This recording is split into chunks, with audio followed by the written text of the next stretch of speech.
तो हमारे अब जो है ना दो टॉपिक रहेंगे। एक टॉपिक हमारा है एडवर्टाइजिंग और दूसरा हमारा एक टॉपिक है ऑर्डर फुलफिलमेंट। तो आज के जो हमारा टॉपिक है उसमें हम ये देखते हैं कि ऑर्डर फुलफिलमेंट हम अमेजोन सॉरी ईबे पे कैसे करते हैं। तो आपका जो भी आपका बिजनेस मैनेजमेंट होता है वो आपकी यहाँ पर ही होता है सेलर हब में जो आपके सामने आ रहा है। और इसमें आपके पास एक टैब तो ये लिस्टिंग की है। लिस्टिंग कैसे क्रिएट करनी है, कैसे एक्टिव लिस्टिंग कैसे शो होंगी, ये सारे फिल्टर यहाँ पे आपके पास आ रहे हैं। उसके बाद आपके पास यहाँ पे है ऑर्डर मैनेजमेंट। तो ऑर्डर मैनेजमेंट में आपकी जो चीज़ें होती हैं, ईबे पे जो है ना कस्टमर इस तरह से ऑर्डर कर सकते हैं कि वो ऑर्डर कर दें, पेमेंट लेटर करें। ईबे पे आप पिकअप ऑर्डर भी एक्सेप्ट कर सकते हैं। तो पिकअप ऑर्डर जो है ना उसमें शायद आपको पेमेंट जो है ना वो आप बाद में एक्सेप्ट करना चाहें। तो अगर कोई ऐसा सिचुएशन है जिसमें आप चाहते हैं कि कस्टमर आपका ऑर्डर तो कर दे लेकिन पेमेंट लेटर ऑन कर दे, तो वो भी आपका ईबे में पॉसिबल है। अवेटिंग शिपमेंट जब भी आप इसको करेंगे तो आपको वो सारे ऑर्डर शो हो जाएंगे जो कि आपने अभी शिप करने होंगे। पेड एंड शिप्ड ये आपके वो ऑर्डर होंगे जो कि आपके पेड भी हो चुके होंगे और आपने इनको शिप भी कर दिया होगा।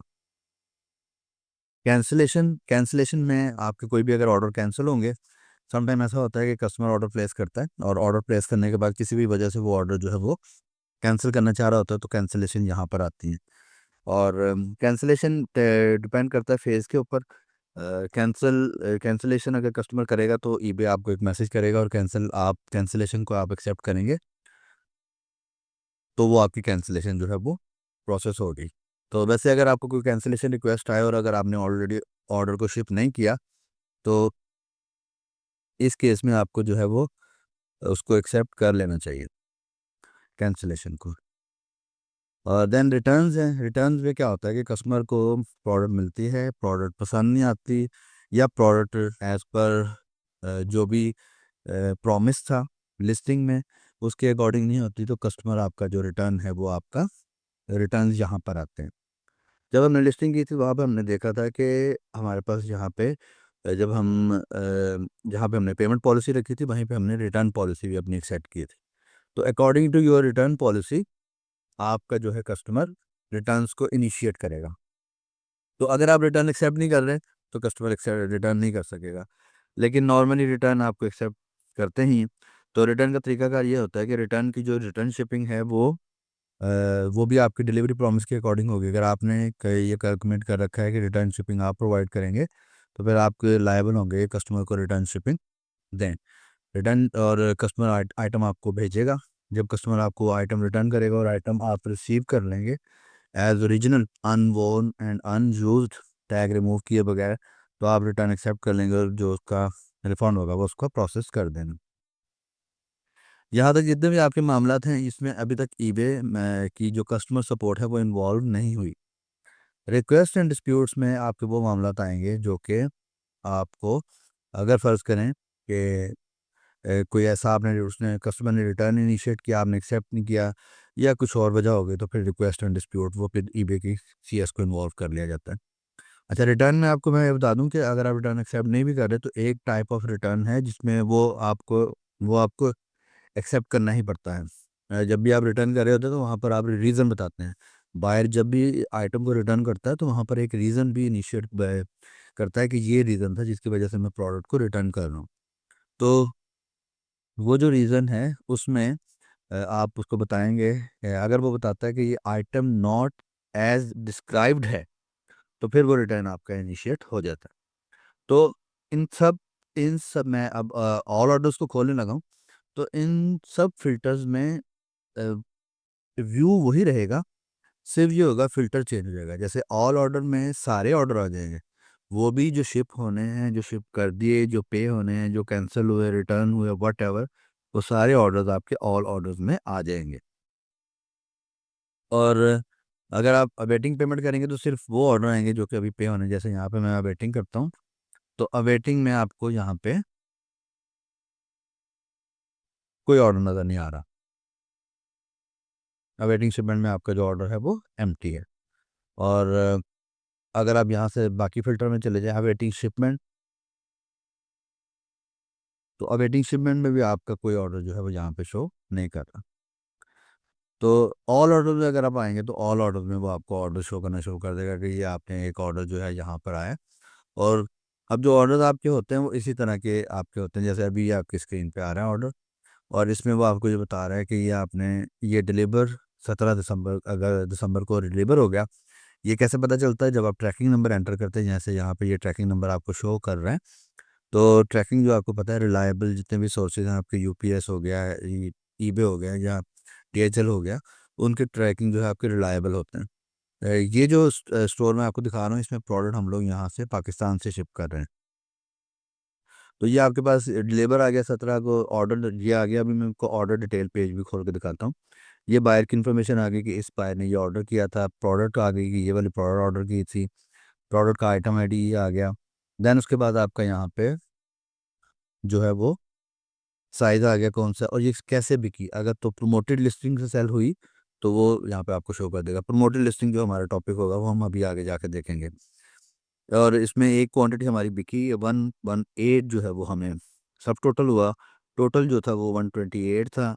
ये 3 दिसंबर को सेल हुई, और पे किस दिन दिन हुई उसी दिन पे होगी। तो जब भी आप ऑर्डर आपको आता है तो आपने उसको मार्क शिप करना होता है। अमेज़ोन पे और वॉलमार्ट पे आप अगर आइटम को मार्क शिफ्ट कर दें तो फिर आप उसका स्टेटस चेंज नहीं कर पाते। वॉलमार्ट में आपको 4 घंटे वो देता है कि 4 घंटे के अंदर अंदर आप उसको एडिट कर लें। अदरवाइज़ आपको CS वॉलमार्ट को कस्टमर सपोर्ट को लिखना पड़ता है। देन आप जो है ना वो उसको ट्रैकिंग नंबर को चेंज कर सकते हैं।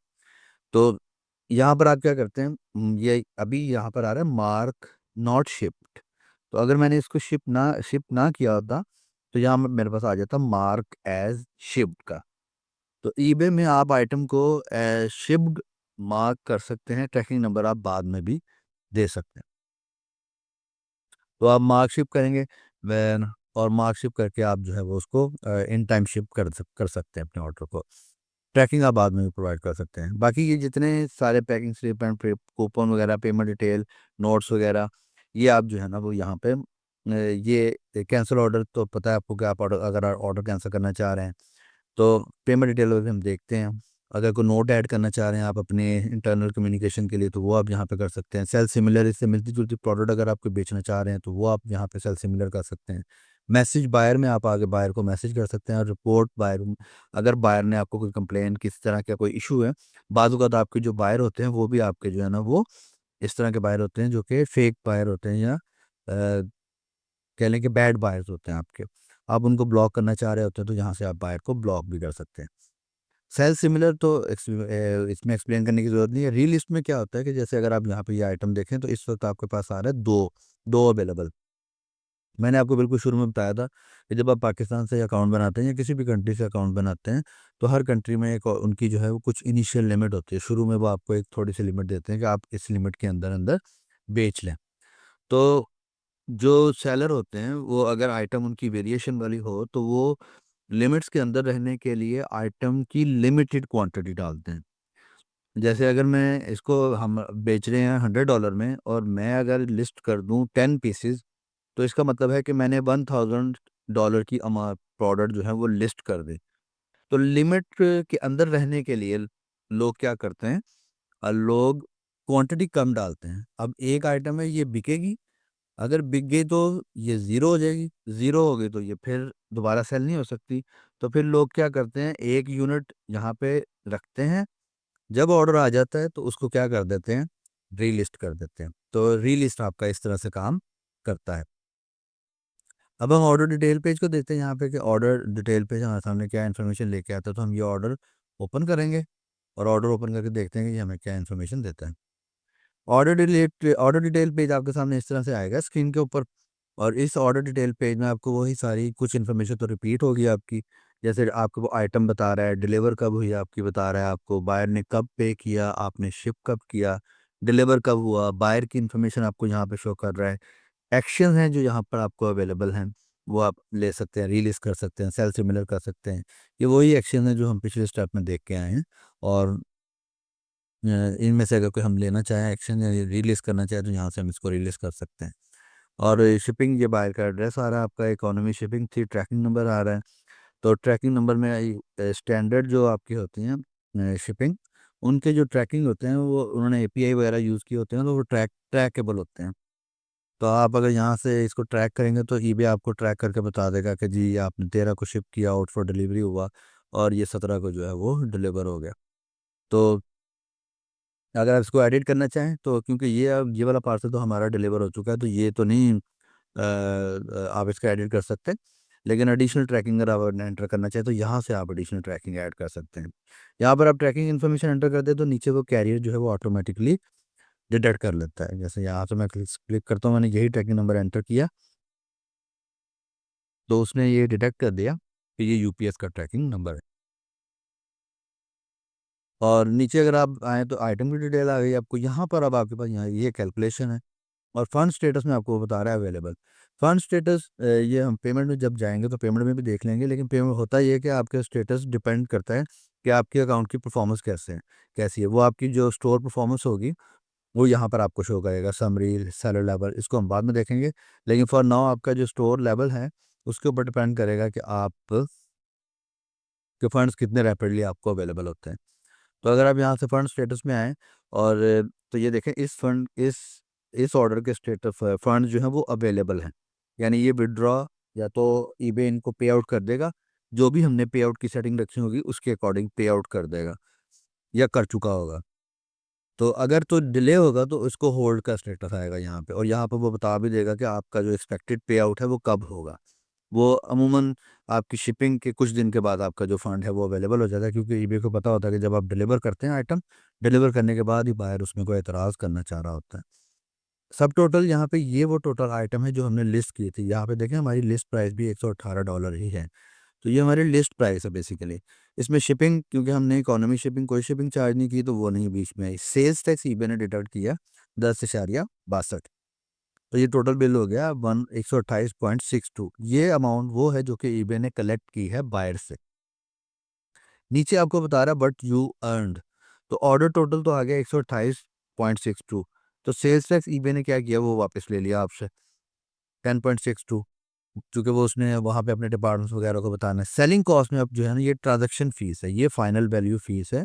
ये ईबे ने कैलकुलेट की कि इतनी अराउंड आपकी होगी, और ये तकरीबन आपका जो है वो बन रहा है 10%। सॉरी, ये ज़्यादा बन रहा है, 20% है, तो तकरीबन 20% बन रहा है आपका। और ऐड फी जनरल, तो यहाँ पर वो आपको बता रहा है कि ऐड की कॉस्ट जो है वो आपकी ये आई है। अगर आप यहाँ पे ये देखें, आपको बता रहा है सोल्ड वाया प्रोमोटेड लिस्टिंग। तो बेसिकली ये जो कॉस्ट आपको बता रहा है ये इसकी कॉस्ट बता रहा है कि $20 आपके ऐड के लगे हैं, ऐड फी जनरल के।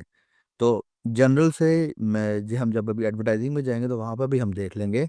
ईबे पे दो आपके जो है वो एडवर्टाइजिंग मॉडल हैं, एक है जनरल और एक है प्रायोरिटी। जनरल जो है उसमें ईबे आपको उसी वक्त चार्ज करता है जब आपका जो क्या होता है, सेल होगी। अगर सेल नहीं होगी तो ईबे आपको चार्ज नहीं करेगा। जबकि priority is just like Amazon PPC, उसमें आपको जो है ईबे इस तरह से चार्ज करता है कि कीवर्ड की बेस के ऊपर चार्ज करता है, क्लिक्स की बेस के ऊपर चार्ज करता है। तो यहाँ पर वो मुझे बता रहा है कि जो आपने जनरल ऐड लगाया था उसकी ऐड फी जो है वो 20.97 बनी, और ये मेरी ऑर्डर अर्निंग आ गई यहाँ पे 77.60। ये 77.60 ईबे जो है वो पे कर देगा मेरे पेयोनियर अकाउंट में, जो कि मैंने लिंक किया होगा। और जहाँ पर हम पे आउट जो फ्रीक्वेंसी है उसको भी सेट कर सकते हैं। मैं आपको पे आउट फ्रीक्वेंसी भी दिखाता हूँ, वो आपकी पेमेंट में आएगी। ये आपका पे आउट का पेज है जी, यहाँ पर आपको पे आउट इन्फॉर्मेशन इस तरह से शो होती है। और इसमें अभी आपको ये भी देखे बता रहा है कि टोटल फंड्स इस टाइम कोई फंड्स अवेलेबल नहीं है। और ये बता रहा है कि जी आपका जो पे आउट है हमने 25 दिसंबर को एक इशू किया आपको 76 डॉलर। तो ये देखिए ये वही पे आउट है जो मैंने अभी आपको दिखाया था। और इसको आप अगर नीचे स्क्रॉल डाउन करें तो यहाँ पर वो आपका ये पे आउट मेथड है, यहाँ पर आपका पेयोनियर आईडी मेंशन्ड होगा, और ये पेयोनियर मेथड और ये पे आउट आपका शेड्यूल्ड है। आप अगर चाहें तो पे आउट शेड्यूल उसको सेट कर सकते हैं कि मुझे डेली पे आउट कर दो या मुझे वीकली पे आउट कर दो। तो उसके बाद ये आपका है सेलिंग कॉस्ट। मतलब आपकी अगर किसी तरह की कॉस्ट आ रही है, जैसे हमने जब लिस्टिंग की थी तो लिस्टिंग में हमने देखा था कि बोल्ड लिस्टिंग आप कर सकते हैं, और जो बोल्ड लिस्टिंग है उसके वो हमसे चार्जेस जो है वो एडिशनल ले रहा था। तो अगर कोई इस तरह के चार्जेस होंगे तो वो यहाँ पे इस पेमेंट मेथड से वो अपनी सेलिंग कॉस्ट लेगा। तो मैंने आई थिंक मैं पहले भी रिकमेंड कर चुका हूँ कि आपको जो पेयोनियर है उसमें पेयोनियर आपको एक वर्चुअल कार्ड देता है, और वो वर्चुअल कार्ड आप यूज़ कर सकते हैं ऑनलाइन शॉपिंग के लिए। तो आप वो पेयोनियर का जो वर्चुअल कार्ड है वो क्रिएट कर लें अपने अकाउंट के ऊपर, और उसी को as a payment method use कर लें। तो उसका बेनिफिट ये होगा आपको कि आप डॉलर्स में ही अर्न करेंगे और डॉलर्स में ही पे करेंगे। जबकि अगर आपने कोई पाकिस्तानी कार्ड यहाँ पे रखा पेमेंट मेथड में, तो जब अगर फ़र्ज़ करें किसी वक़्त ईबे की फ़ीसेस आईं, तो क्या होगा, ईबे उनको डिडक्ट करेगा तो फिर डॉलर टू पीकेआर का डिफ़रेंस आएगा। ये जो फ़ीसेस हैं ये उस सूरत में भी आ सकती हैं कि फ़र्ज़ करें कि आपने कोई पे आउट ले लिया, लेकिन पे आउट लेने के बाद किसी कस्टमर ने डिस्प्यूट लॉन्च कर दिया, जो कि 30 डेज़ का आपका रिफ़ंड की ब्रैकेट होती है, उसके अंदर-अंदर कस्टमर जो है वो रिटर्न कर सकता है या रिटर्न इनिशिएट कर सकता है। तो उस सूरत में भी ईबे आपको उससे चार्ज कर लेता है। तो इस तरह से हम ऑर्डर फुलफिलमेंट ईबे के ऊपर करते हैं, और यहाँ पे अगर हमें इसको एक चीज़ और है वो हम यहाँ पे देख लेते हैं। ऑर्डर डिटेल पेज पे हम वापस अगर आए ना, तो ऑर्डर डिटेल पेज में यहाँ पे हमारे पास आ रहा होता है लीव फीडबैक। तो फीडबैक भी जो है ना वो आप बायर को फीडबैक दे सकते हैं, और बायर आपको फीडबैक जो है वो दे सकता है। तो जैसे यहाँ पर अगर आप इस वक्त मैं अगर लीव फीडबैक क्लिक करूँगा तो मैं बायर को फीडबैक दे रहा हूँ। तो जब मैंने फीडबैक के ऊपर क्लिक किया तो ये स्क्रीन मेरे सामने आ गई। मुझे बता रहा है जी आपने इतना सेल किया है। अगर तो आप कोई कस्टम फीडबैक देना चाह रहे हैं तो यहाँ दे दें। अगर कोई आप जो ऑलरेडी स्टोर्ड वाला देना चाह रहे हैं तो वो यहाँ दे दें। Great communication buyer, good buyer, prompt payment, this and this. तो अगर मैं जो है ना ये कम्युनिकेशन देता हूँ फीडबैक, तो मैं यहाँ से लीव करता हूँ, तो मैंने इस बायर को जो है एक फीडबैक दे दिया कि ये एक अच्छा बायर है। जो मुझे फीडबैक रिसीव होते हैं वो यहाँ पे ऑर्डर पेज पे आते हैं, ऑल ऑर्डर्स के ऊपर। तो मैं आपको ऑल ऑर्डर्स में भी दिखाता हूँ कहाँ आपको फीडबैक शो होते हैं। तो ये आपको पेज नज़र आ रहा है ऑर्डर डिटेल पेज का। इसमें यहाँ पे ये देखें वो कह रहा है कि मैंने फीडबैक दे दिया है, लेकिन बायर ने फीडबैक जो है वो नहीं दिया। यहाँ पर भी बायर ने फीडबैक नहीं दिया, यहाँ पर मैंने भी फीडबैक नहीं दिया। और अगर मैं नीचे जाकर किसी एक और ऑर्डर को देखूँ, तो ये देखें इस पर मुझे जो है ना नेगेटिव फीडबैक मिला है इस ऑर्डर के ऊपर। और अगर मैं इसको देखूँ तो ये प्लस आ रहा है, इसका मतलब है कि मुझे इस ऑर्डर के ऊपर जो है वो पॉजिटिव फीडबैक मिला है। ये जो फीडबैक है ये कहाँ शो हो रहे होते हैं, ये जो ऊपर आपको यहाँ पे यूज़र नेम शो कर रहा है स्टोर का, इसके ऊपर जब आप क्लिक करते हैं तो वहाँ पर आपको फीडबैक शो करता है। मैं आपको वहाँ पे भी दिखा दूँ कि फीडबैक कैसे शो होते हैं आपको। जो आपका फीडबैक वाला पेज होगा वो इस तरह से आएगा। जब मैंने ये जो मेरे पास 11 यहाँ पे शो हो रहा था, इसके ऊपर क्लिक करूँ या नाम के ऊपर क्लिक करूँ स्टोर के, तो वो मेरे सामने यहाँ पे आ जाएगा। वो बताएगा पॉजिटिव फीडबैक 80% आपने पॉजिटिव फीडबैक लिया है, और आप 2011 से जो है ना मेंबर हैं ईबे के। और यहाँ पर आपको वो 12 मंथ का एक स्नैपशॉट देगा कि आपको ये फीडबैक मिले हैं। तो ये feedback received as a buyer है, फीडबैक रिसीव्ड एज सेलर है, और दूसरों के लिए जो आपने फीडबैक छोड़ा है इसमें यहाँ पर आपको ये मुख्तलिफ फीडबैक मिलेंगे। और इन्हीं फीडबैक से फिर क्या होता है आपका एक स्टोर की रेपुटेशन बनती है, और फिर आपका जो सेलर लेवल है वो आपके अप होते हैं।